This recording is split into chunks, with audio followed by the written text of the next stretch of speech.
Welcome to July 23rd's Linguistics You Can Use live stream. I'm Sanatita, your host, and this week I thought we would have a little discussion on linguistics in general, right? So, the theme that I wrote down for myself, why linguistics? Uh, and the reason I wanted to go into this is because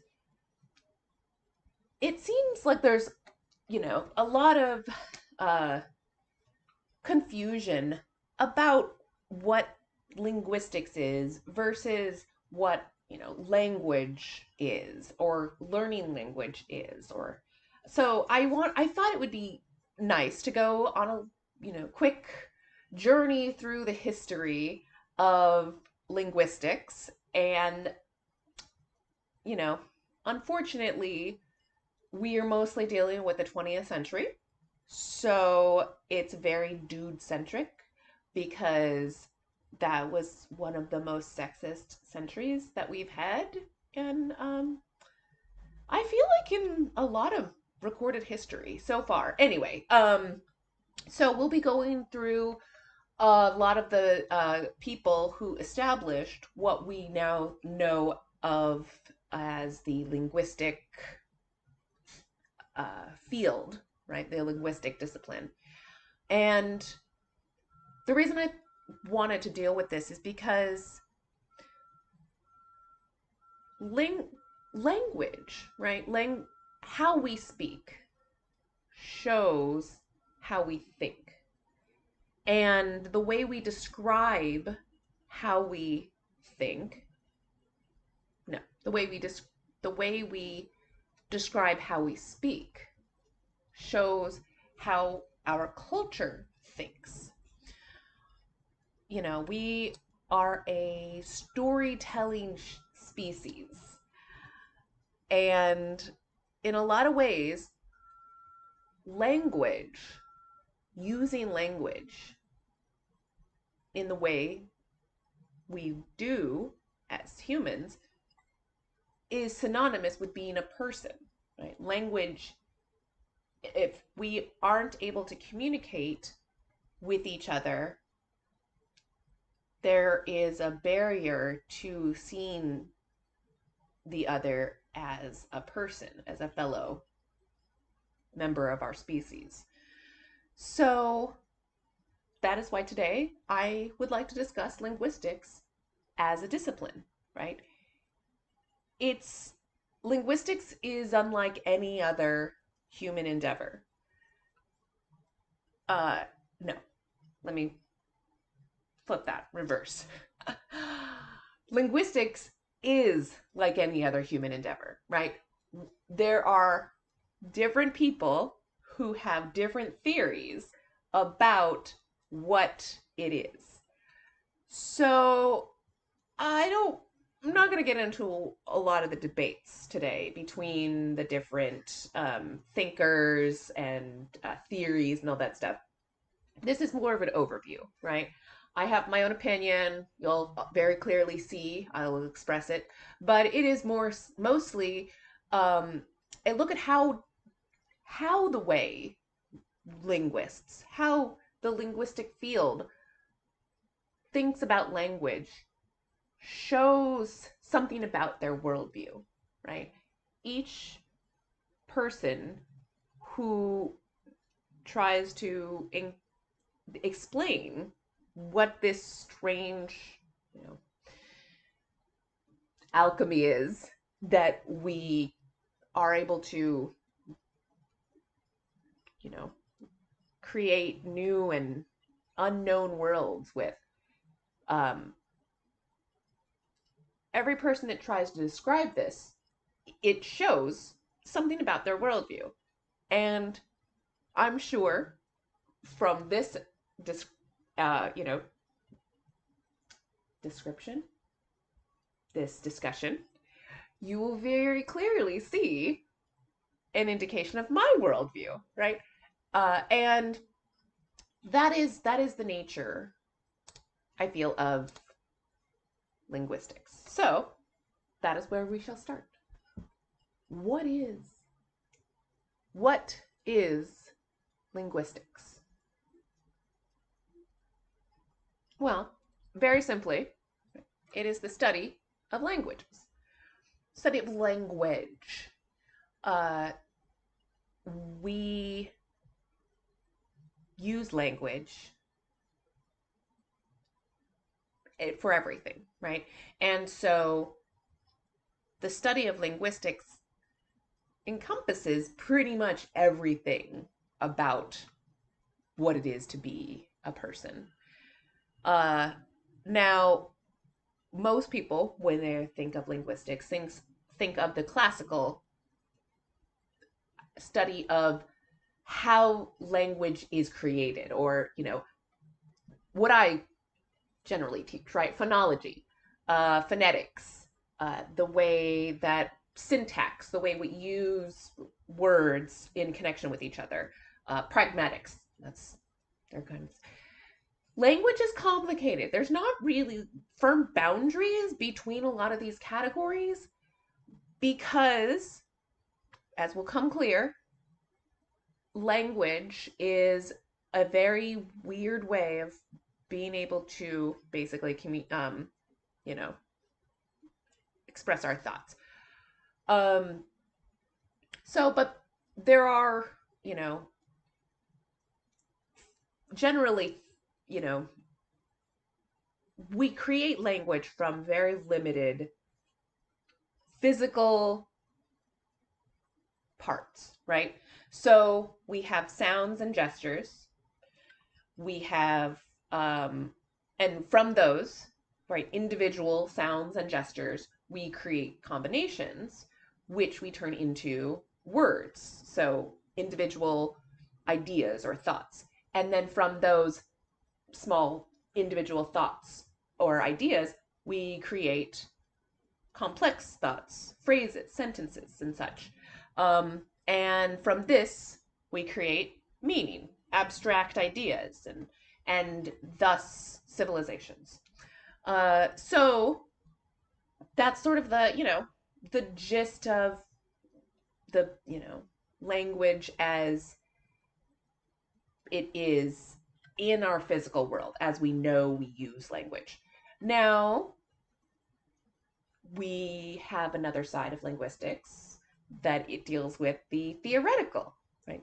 The meaning. Once we get to the use of language, right? Once we are past the function or past the physical aspects of how we create a language, a system of communication between individuals, then we get into the theoretical of how do we use these different combinations of sentences, of meaning, of units of meaning.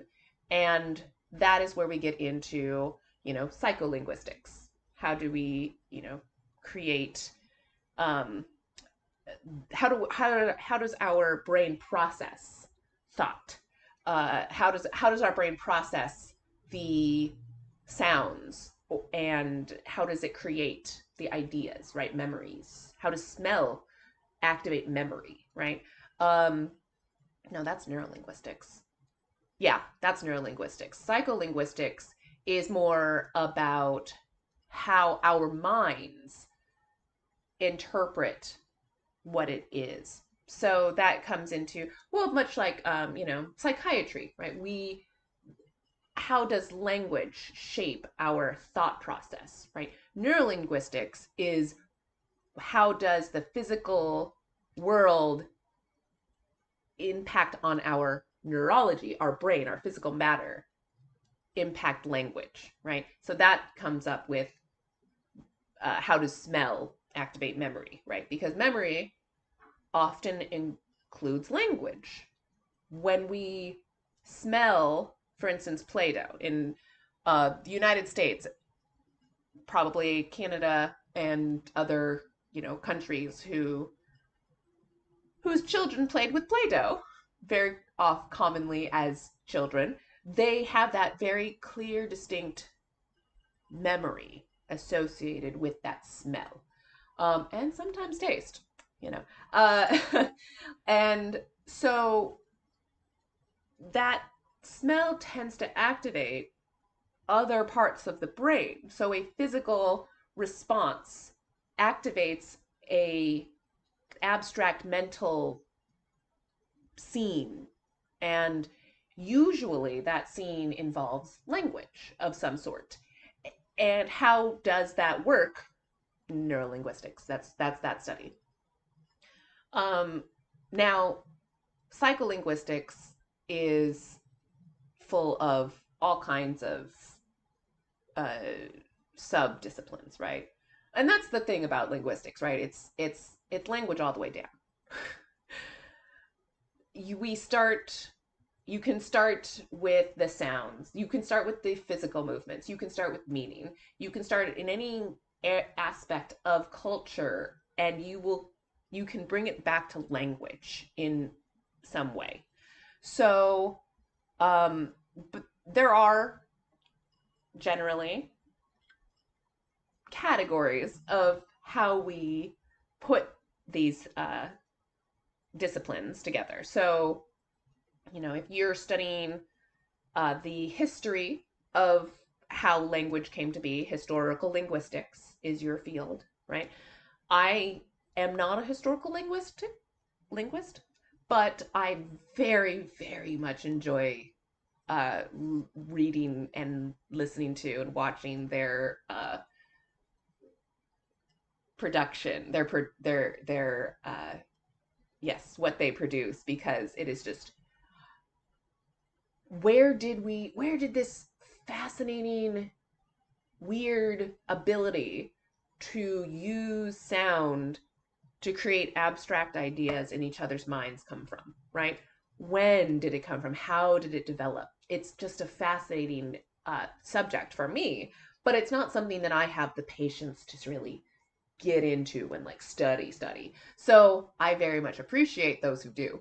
Um, and also, like, historical linguistics can also deal with the history of a single language, right? Like, if you want to look at the history of, for actually a new language such as Esperanto, the created language that we all love and somewhat love, um, or even something like the history of what is it? Conlangs, right? Created language, because while there's a very what is it? Recent resurgence in the fad for conlangs, for constructed languages in our society right now, but it's not a new thing, right? The people like playing with language because it's pretty much the first toy we have, right? When we're children and we're learning language around us, we're playing with the sounds. And so we keep that joy of playing with language throughout our whole lives. So, there's a great history of constructed languages. And that's a part of, historical linguistics. If you study that history of language, you're a historical linguist. Um, so anyway, and then we have a lot of what I study is I don't. That's like the one I don't. I'm actually like the other disciplines. We have, syntax and morphology. So syntax is the structure, right? Sentence syntax. How do grammar, syntax and grammar, right? Most people think of that as synonymous, but they're not. They're not at all. And then morphology tends to be also how do you construct the written form of the language, right? So those tend to be more text based, right? You're studying texts, and how do we structure language in abstract? Yeah, it's much more of an abstract discipline than the next ones, which are semantics and pragmatics. I mean, pragmatics in its name is pragmatic. Right? It is like, how do we use language?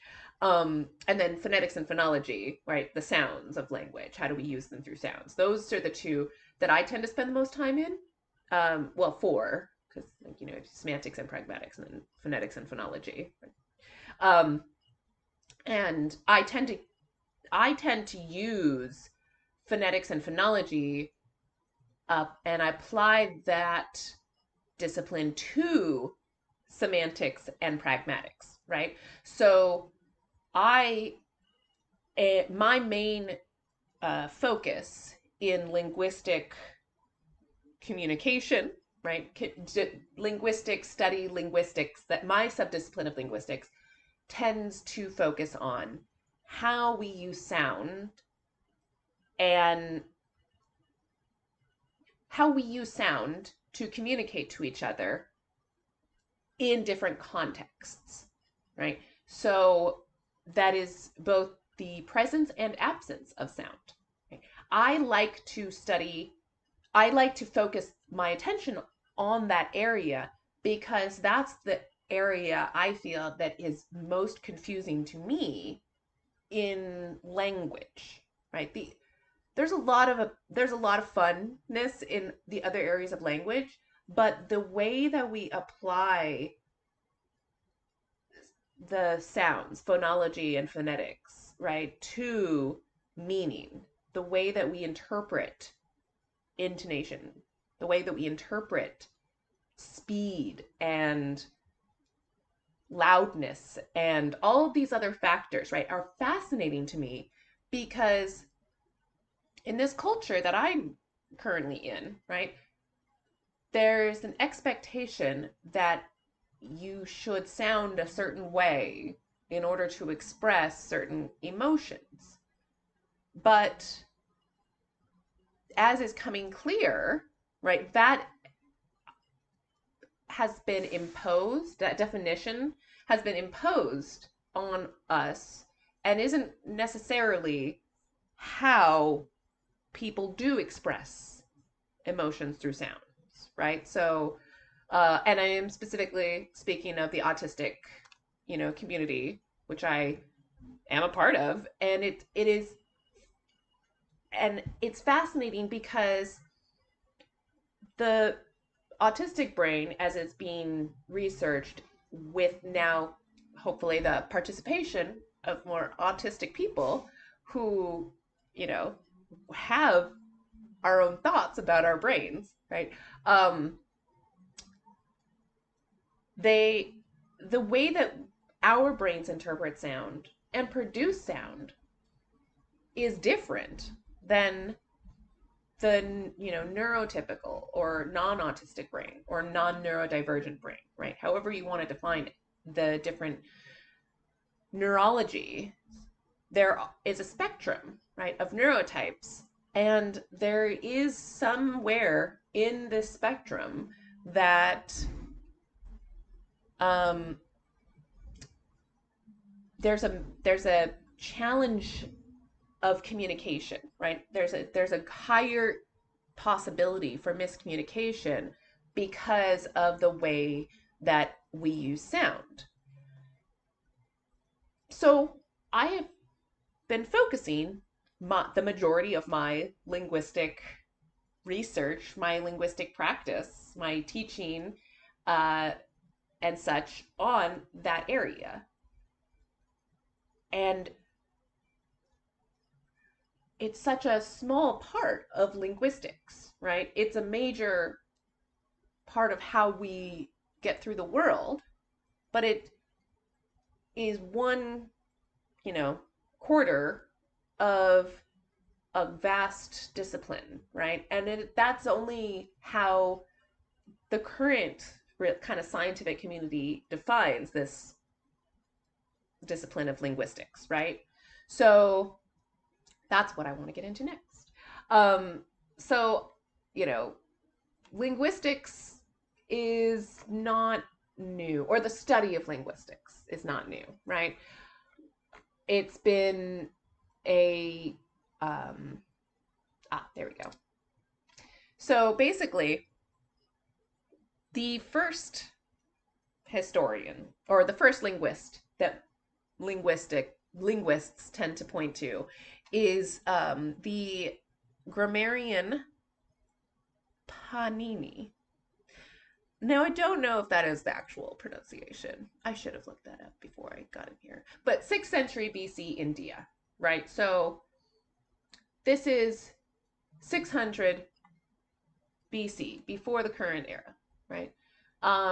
And so 600 years is before BC. So we're 20, we're 20, 20, so we're 2000.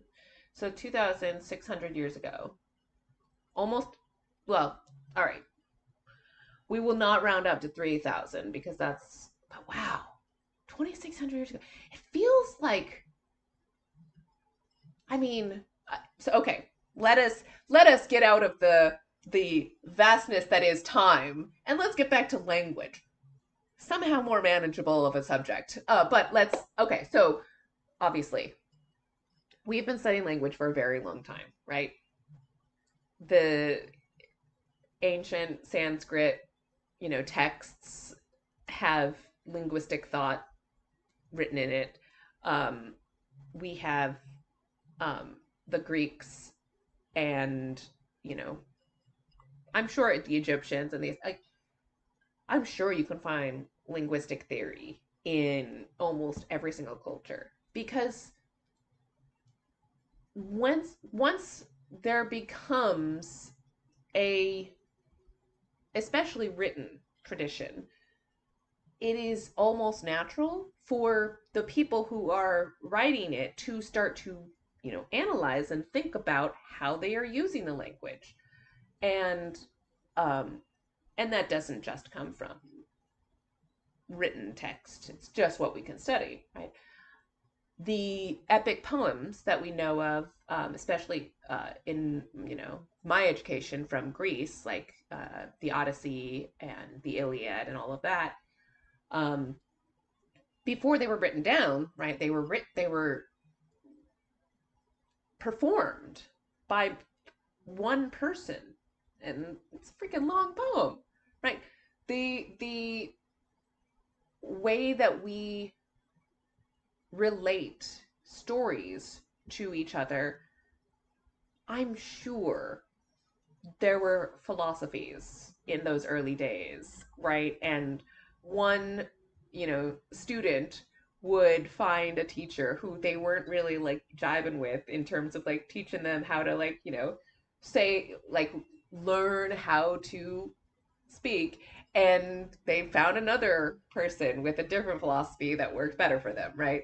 So, yeah, we've always studied language. And most of the time it is about, how do we use it, right? How do we use, what are the sounds? How do we create meaning from these things? Now, I'm going to skip forward a bunch to the 20th century, as I said, because that's really the cultural mindset we are living in, right? That is the most recent philosophy to be in our educational system. And so the people who are currently, doing linguistics are having a discussion, mostly with the recent past. And the recent past goes back about 200-300 years, right? That's about the recent past in human academia, as mostly. Some disciplines, maybe they're only 50 years, right? You can only really go back and argue with things about 50 years old because before that it's just like not even useful. But linguists tend to argue mostly with people about 100, 200 years ago. That's what the delay is on linguistic scientific thought. at the moment. So we'll start with Sassure, our lovely French linguist who basically did set the stage for what linguistics is in the 20th century. Langue et parole, right? So langue et parole are the ways that are the two categories that Sassure decided to put his most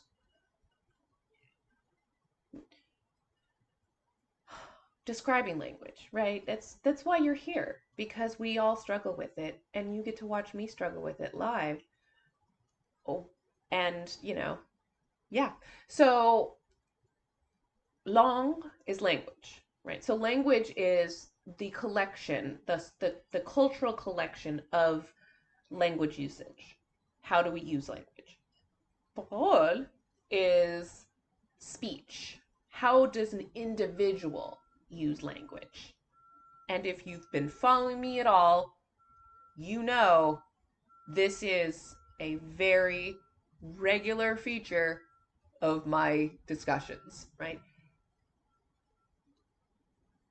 We have a cultural understanding of what language is. We have to have certain expectations about the rhythm, the sounds that are used, the collection that those sounds form, right? All of these things have to be somewhat standard in order for a group of people to be able to understand each other.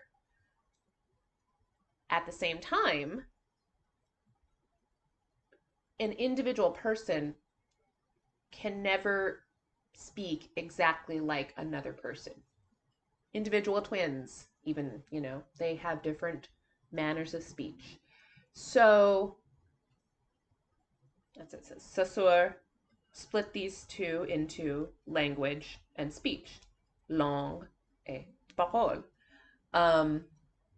Now, these are two of three parts, right, of Sassure's full theory, which is the speech circuit.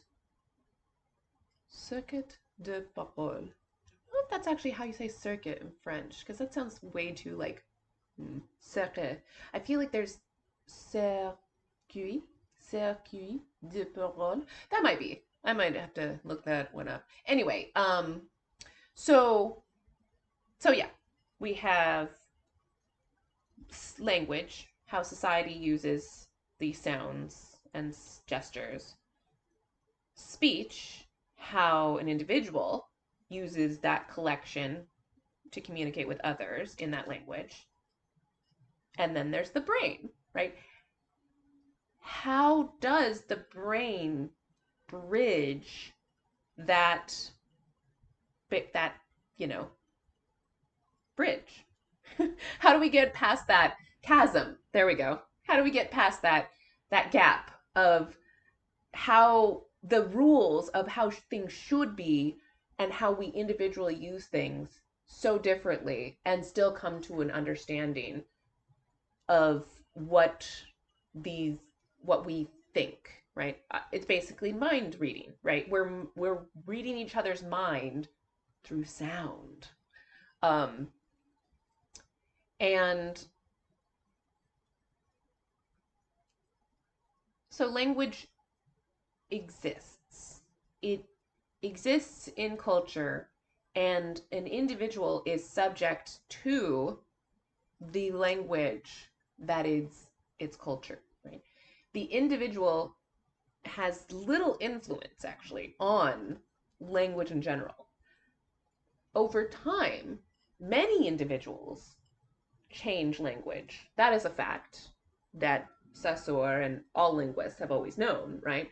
But an individual in their time can have the most minimal impact, right? Maybe they will add a word, or maybe they will add a change of intonation or something, right? They might have, but that is only because others in their environment pick those up, right?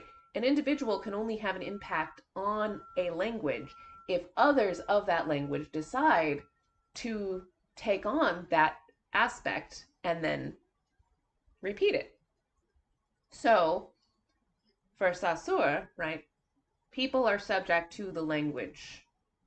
We must follow certain things. And this idea developed structuralism. And structuralism is a theory we're going to discuss in just a second.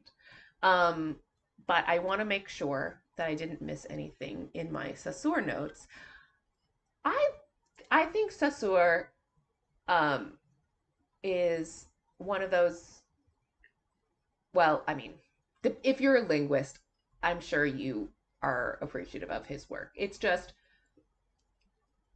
most famous work, um, A Course in Linguistics, was actually published posthumously by his students, and they didn't even have all of his like accurate notes, right? Like, I was reading, I was actually reading it recently, and I was reading the introduction, and the student, what was his student's name? I can't remember his student's name right now, but that's not important.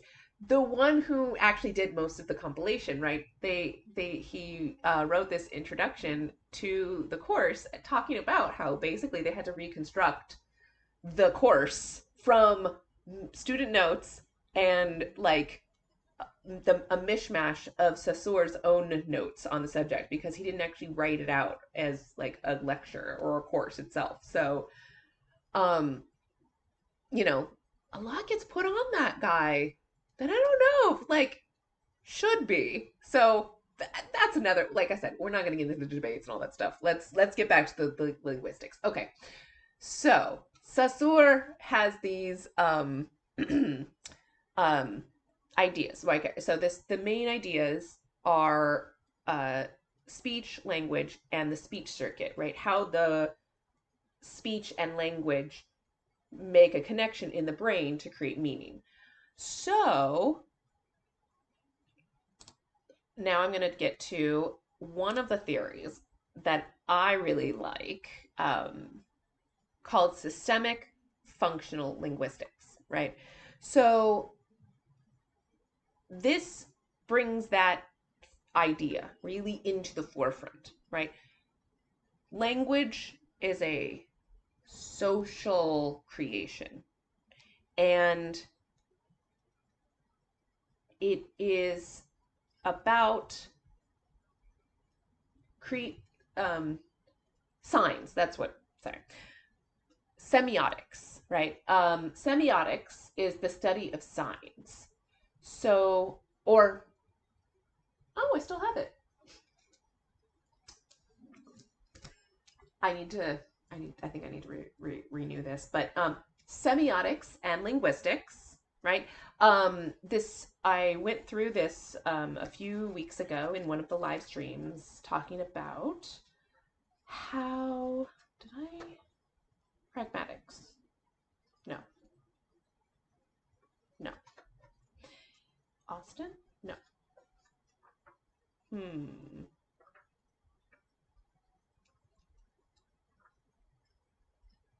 Well, it was one of these chapters. I know it was one in the back. That's why I'm trying to figure out why I can't remember which one I actually went through.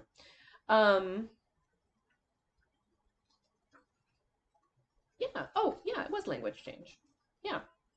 So basically, oh wow, I distracted myself because I opened this book. I shouldn't open books that I hadn't planned on opening. I'm very distractible sometimes. So we have systemic functional linguistics. Let's get back to the linguistic theory that I wanted to bring up, and the reason I picked up this book, semiotics and linguistics, right? So semiotics is the study of signs, how things mean things. Gosh, abstract.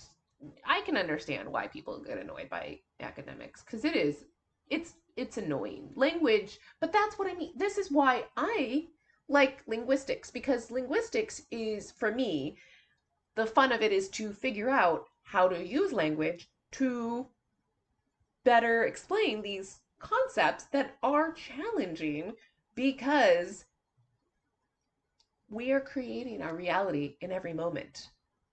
And that's semiotics. It all comes back, right? You can I can almost always bring it back. Anyway, so um basically,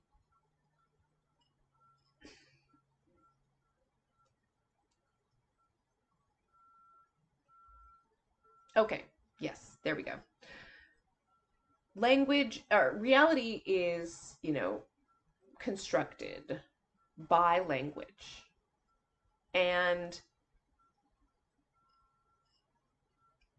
it is also influenced by culture. And there's always something that connects them together. So,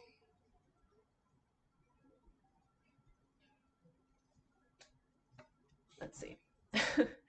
I should, I'm going to write better notes next time. That's what I'm going to do. Um, I wanted to bring up this specific theory of linguistics, specifically to talk about a linguist, another linguist, John Firth. Well, two linguists actually, John Firth and Michael Halliday. So, systemic functional linguistics, right, is Halliday's theory, or he developed his teacher, J.R. Firth, John Firth's theories, and created this idea. And as I was saying, Halliday decided to really bring to the forefront the way that Sassure understood language, right? How Halliday interpreted Sassure was in explaining how language creates society, right? So language is a system between the users and the world around the users. Everything comes back to how do the signs of language as a sign, right? Language is a form of semiotics, right? Is a how we relay meaning, how we actually, I think that's his book, How We Mean. Yeah. Um so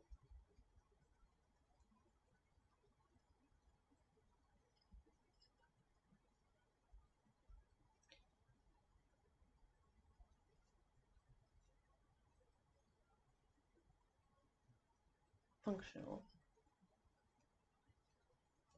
My brain went on a little field trip there. Um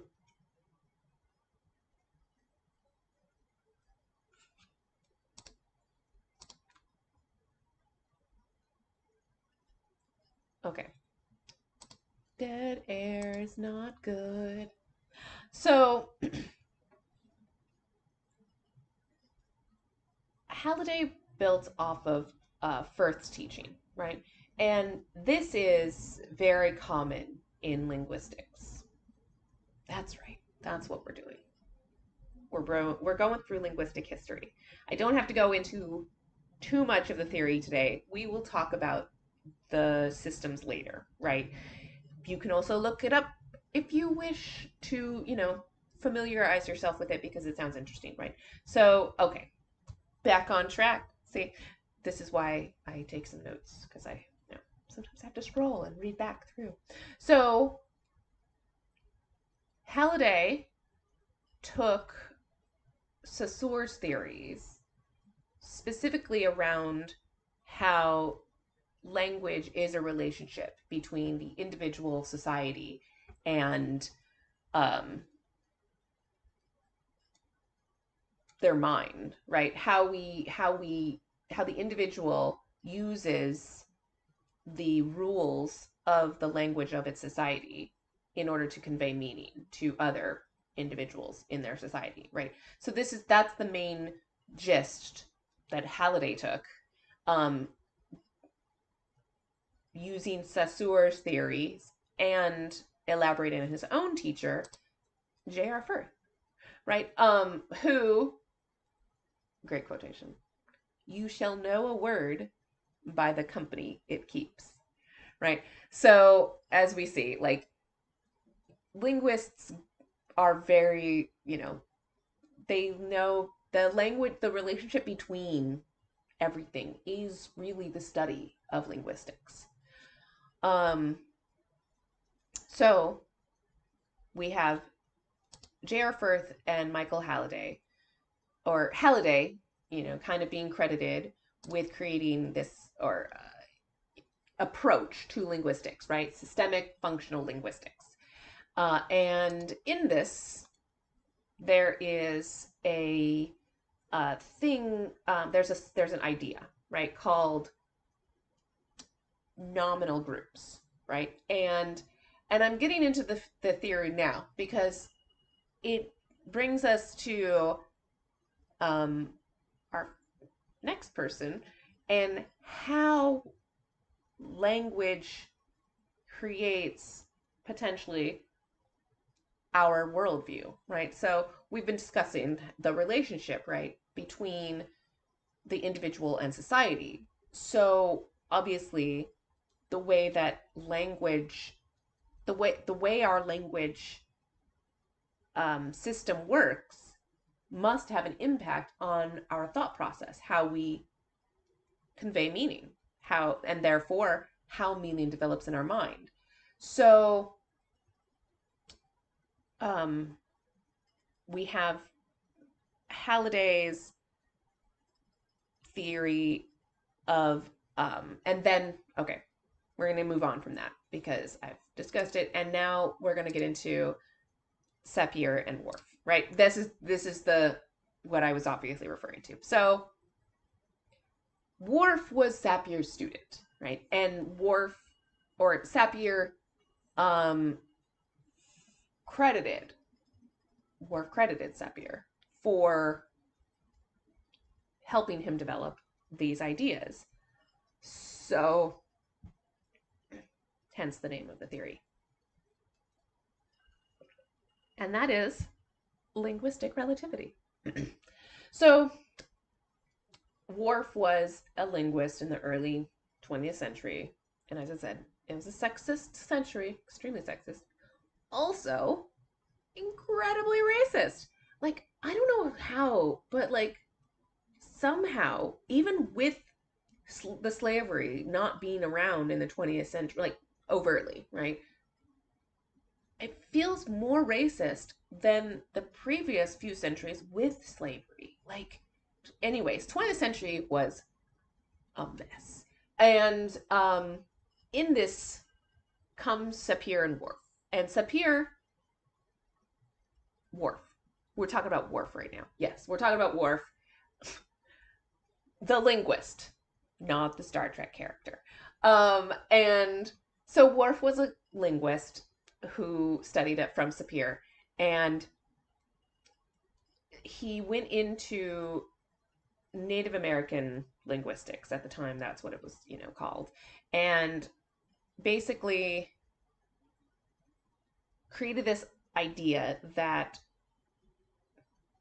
the way that our language constructs reality determines how we think about reality.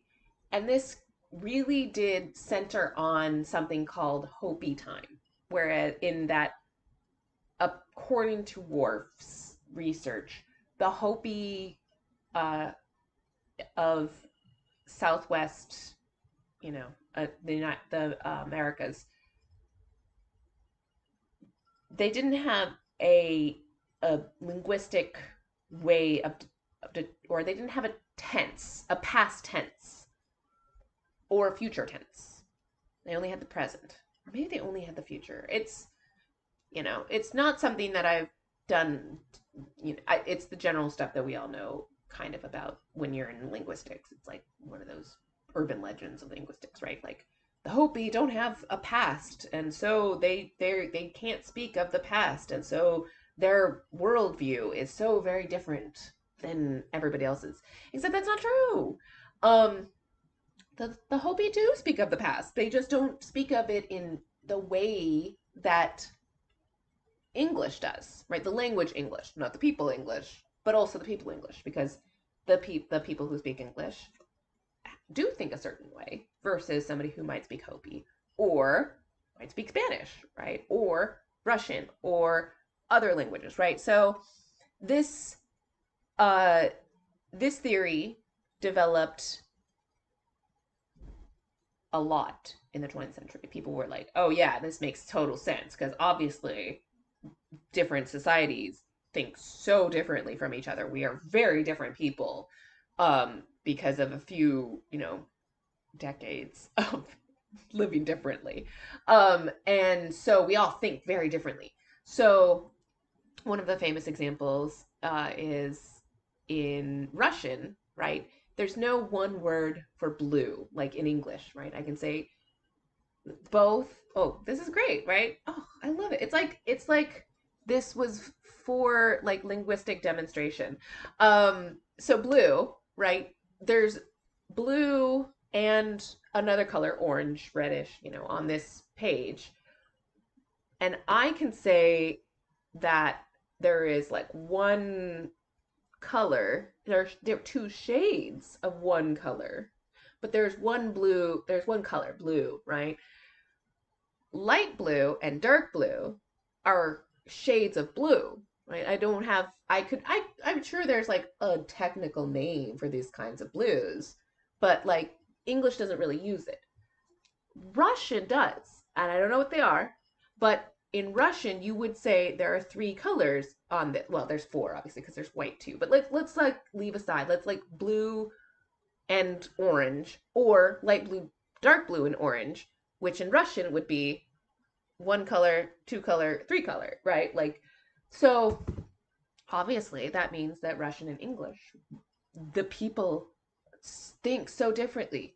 Oh my goodness. Like, obviously, that is why the Russians became communists and the American United Statesers are real good capitalists.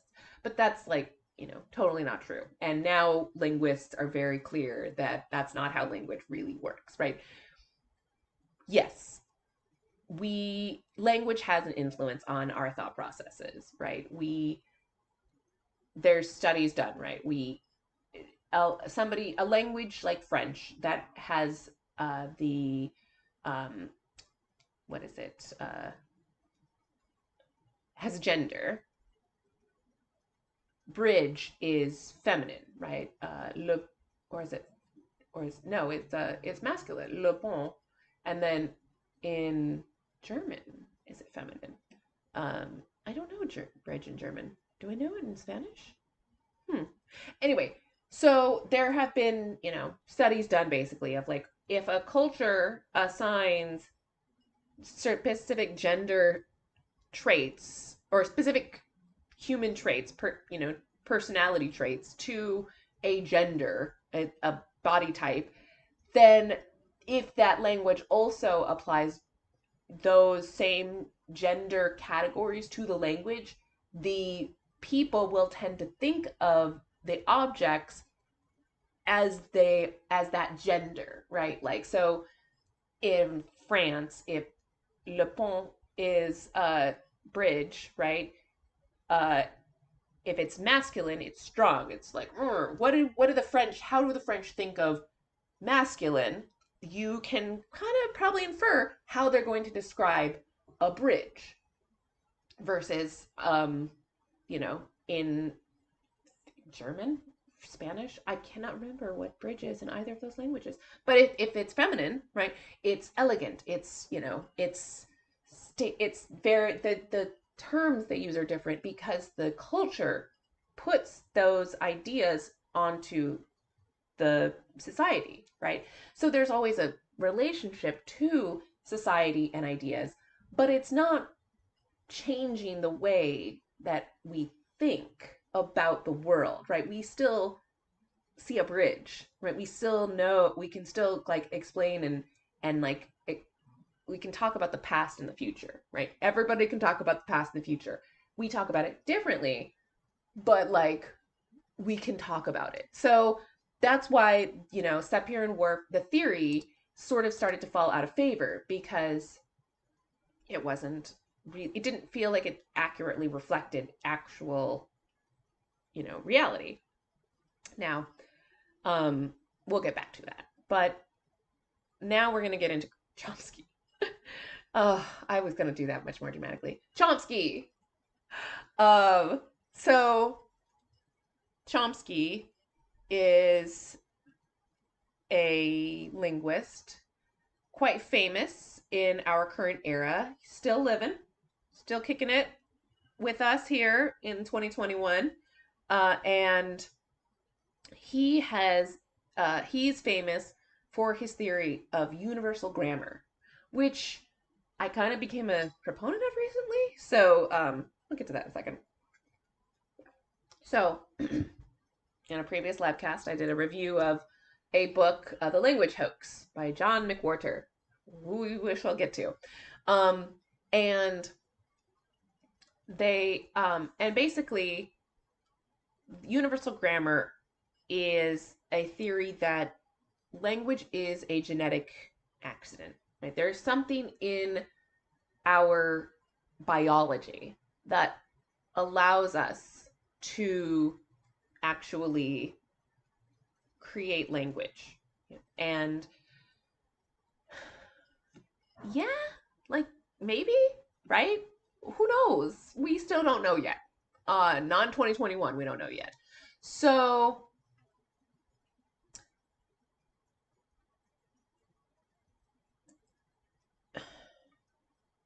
there was an idea before Chomsky, and before somebody is always I'm always hesitant to say something like that because like humans are very creative and like I'm sure there are theories about this in the past somewhere. But Chomsky's who we're talking about now. So he was working against the ideas of his time that were popular at the time, that basically babies were blank slates and we were and language was imposed on babies in the first year, right? They were little, piles of clay, and we had to put language in the brain in order to shape it. And basically, until they actually started speaking, like there wasn't any person there, right? And Chomsky was like, no, that's not, that can't be, that doesn't sound right.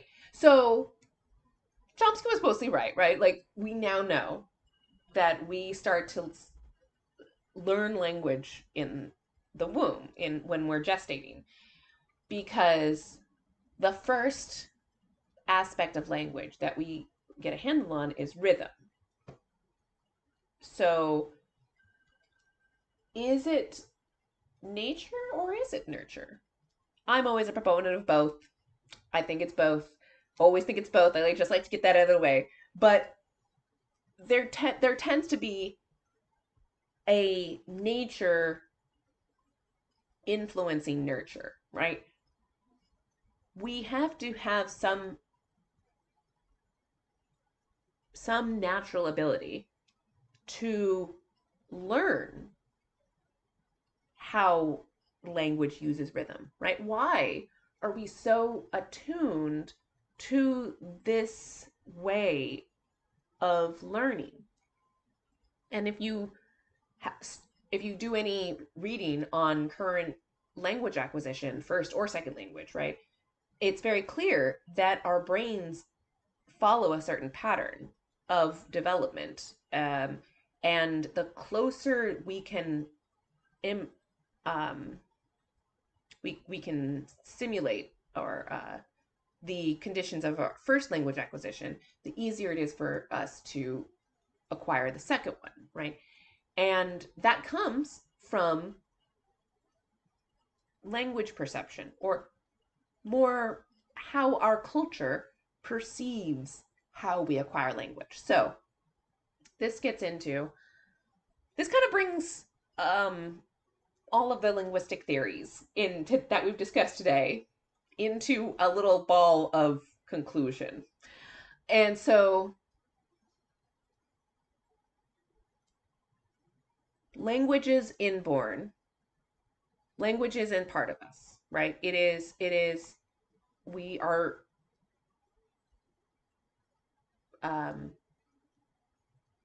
our genetic code has, has set us up to learn language because that's how evolution shook out, right? We happen to, the people who were able to more easily use this way of communicating succeeded very, very, very successfully.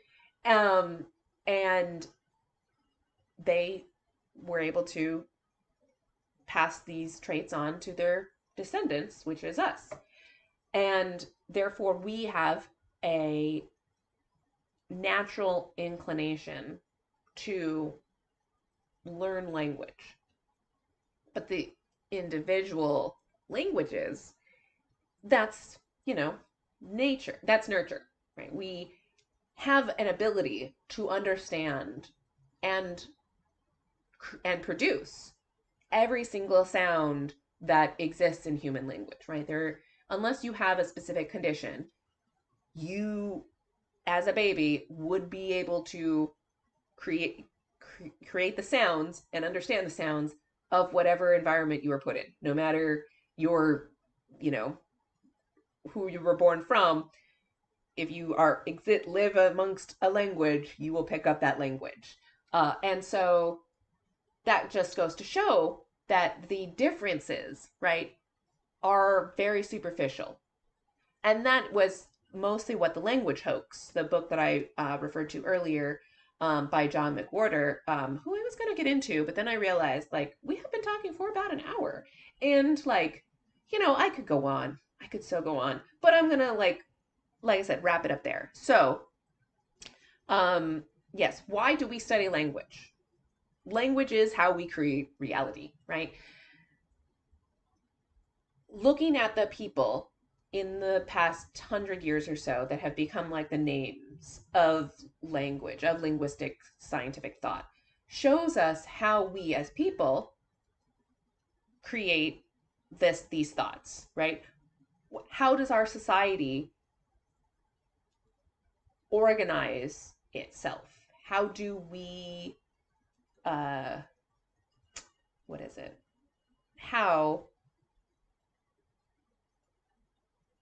How do we define things?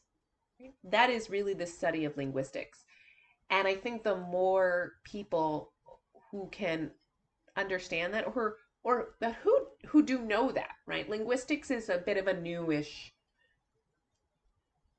subject in our educational system now. And so my hope is that in the future, when linguistic theory, when the theories of language are more universally known, it's easier for people to take a moment and remind themselves that another person might not be interpreting the language the same way that they are, even if it's the same language, right? So yeah, that's where we're going to like wrap it up today, as it were. Thank you for joining me on this little historical journey through linguistics and the famous names of the 20th century, in large part. We will come back to this, right? We left off in the 1960s, basically, with Chomsky. And like, that's so like old now. So like, I mean, it is, right? We're in 2021. It's so long ago in one life, in one, um, yeah. So we will pick it up in the future. Yes. And I encourage you to take a moment to think about how your understanding of language influences your thoughts, right? Is there a way that you look at color? Or is there a way that you hear?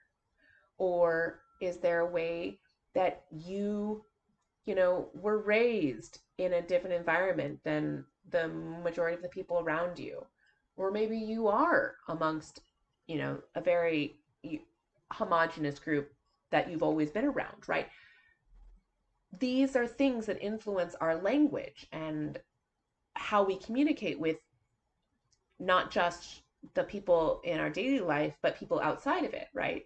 So we'll pick that topic up another time. But that's very much a topic, a thought for you to take with you, and send me your comments on how do you think, you know, your culture influences your language use. I'm Sonatina. Thanks for joining me for Linguistics You Can Use. Have a great week, and I will see you very soon.